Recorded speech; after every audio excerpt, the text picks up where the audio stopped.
বিশ্বকাপ ফুটবল মানেই অন্যরকম আবেগ। রাত জেগে খেলা দেখা, পতাকা, উল্লাস, তর্ক আর কোটি মানুষের উত্তেজনা। আর এখন 2026 ফিফা ওয়ার্ল্ড কাপ শুরু হতে বাকি মাত্র 32 দিন।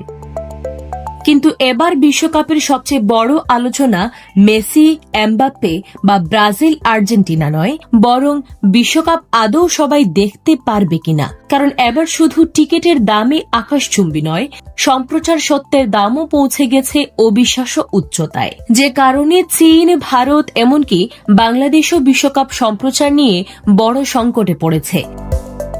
বাংলাদেশে 2026 বিশ্বকাপ সম্প্রচারের স্বত্ব পেয়েছে সিঙ্গাপুর ভিত্তিক মিডিয়া প্রতিষ্ঠান স্প্রিংবক।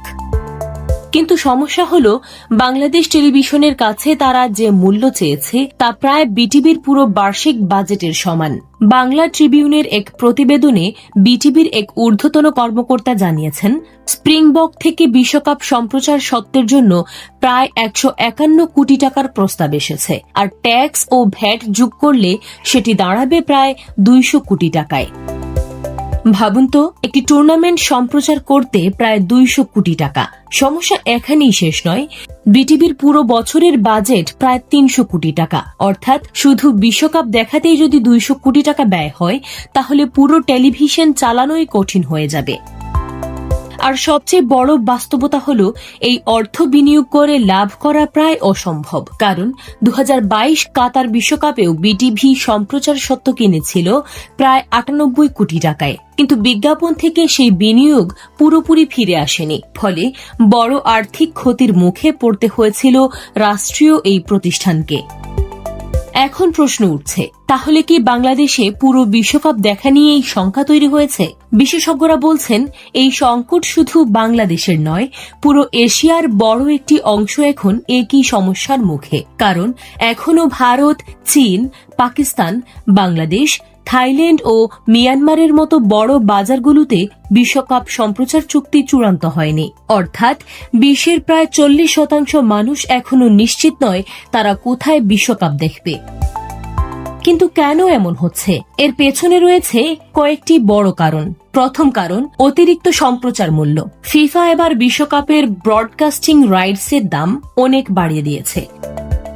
ভারতের ক্ষেত্রে 2026 ও 2030 বিশ্বকাপের জন্য ফিফা প্রায় $10 কোটি চেয়েছিল, কিন্তু ভারতীয় মিডিয়া জায়ান্ট জিওস্টার প্রস্তাব দিয়েছে মাত্র $2 কোটি। কারণ তারা জানে এই বিনিয়োগ থেকে লাভ করা কঠিন। দ্বিতীয় কারণ, টাইম জোন সমস্যা।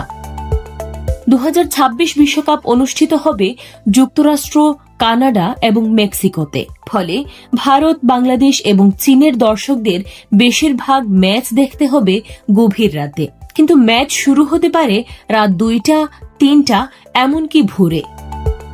বিশ্লেষকদের মতে এতে দর্শক সংখ্যা কমে যেতে পারে, আর দর্শক কম মানে বিজ্ঞাপন আয়ও কম। 2022 কাতার বিশ্বকাপে পরিস্থিতি ভিন্ন ছিল, কারণ কাতারের সঙ্গে এশিয়ার সময়ের পার্থক্য ছিল কম। ভারতে তখন ম্যাচগুলো তুলনামূলক সুবিধাজনক সময়ে দেখা যেত। সেই সুযোগ কাজে লাগিয়ে ভারতের ভায়াকম 18 প্রায় $6 কোটি সম্প্রচার সত্ত্ব কিনেছিল। তারা বিনামূল্যে ম্যাচ দেখিয়েছিল জিও সিনেমা প্ল্যাটফর্মে। ফলে কোটি কোটি দর্শক যুক্ত হয়েছিল প্ল্যাটফর্মটিতে। কিন্তু বাস্তবতা হলো, বিজ্ঞাপন আয় হয়েছিল মাত্র প্রায় $3 কোটি, অর্থাৎ বিশাল লোকসান। ভারতে আরেকটি বড় বাস্তবতা হলো ক্রিকেট। বিশেষ করে আইপিএল এখন ভারতের সবচেয়ে বড় স্পোর্টস বিজনেস। একই সময়ে নারীদের টি-20 বিশ্বকাপও থাকায় বিজ্ঞাপনদাতাদের বড় অংশ ক্রিকেটের দিকেই ঝুঁকছে। ফলে ফুটবল বিশ্বকাপে এত বড় বিনিয়োগ করতে চাইছে না ভারতীয় মিডিয়া কোম্পানিগুলো। চীনের পরিস্থিতিও প্রায় একই। সেখানে দীর্ঘদিন ধরে রাষ্ট্রীয় সম্প্রচার মাধ্যম সিসিটিভি বিশ্বকাপ দেখিয়ে আসছে। কিন্তু এবার ফিফা চীনা বাজার থেকেও বড় অঙ্কের অর্থ চেয়েছে। শুরুতে প্রায় $25 কোটি পর্যন্ত প্রত্যাশা করা হয়েছিল, কিন্তু চীনা পক্ষের আগ্রহ ছিল অনেক কম। প্রস্তাব নেমে আসে প্রায় $8 কোটি। অর্থাৎ ফিফা যা চাচ্ছে বাজার সেটি দিতে রাজি নয়।